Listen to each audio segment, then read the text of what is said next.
इतिहास के पन्नों से एक और नई कहानी।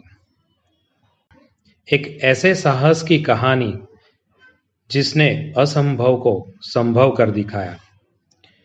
एक दुबला पतला युवक शांत समुंदर के किनारे खड़ा है, लहरों को देख रहा है। ये कहानी है 1982 के साल की।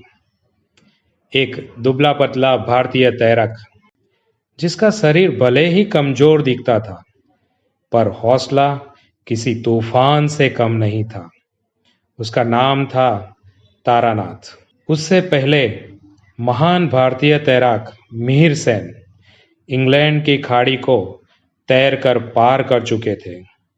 उनके साहस को देखकर तारानाथ के मन में भी एक संकल्प ने जन्म लिया, अगर वो कर सकता है तो मैं क्यों नहीं।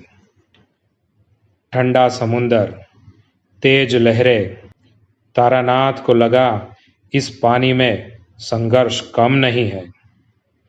इंग्लैंड की खाड़ी को पार करना दुनिया की सबसे कठिन चुनौतियों में से एक था। 1982 में तारानाथ ने पहली बार इस चुनौती को स्वीकार किया। किस्मत ने साथ नहीं दिया, ये प्रयास उसका विफल हो गया। थका हुआ तारकनाथ किनारे पे बैठा था। लहरों को देखते हुए उसको किसी की बात याद आती है। हमारी असफलता ये सिद्ध करती है कि हमारे प्रयास में अभी भी कुछ बाकी रह गया है। इस हार ने उसे और मजबूत बना दिया। हार नहीं मानी, उसने अपने मन को फिर से तैयार किया और शुरू की पहले से भी ज्यादा कड़ी तैयारी। सुबह शाम मेहनत। उसका लक्ष्य अब और स्पष्ट। फ्रांस का वो तट। 18 अगस्त 1983 में तारानाथ ने छलांग लगा दी।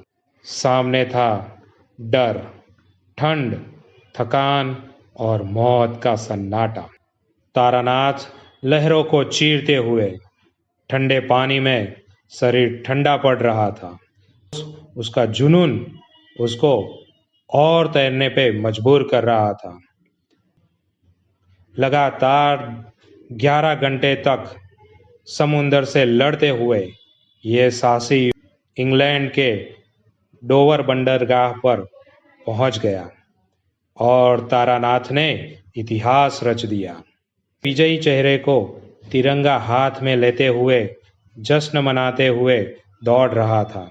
मोरल ऑफ द स्टोरी, हर असफलता के बाद अगले प्रयास में सफलता छुपी होती है। इसलिए अपने लक्ष्य के लिए कभी भी प्रयास करना मत छोड़ो।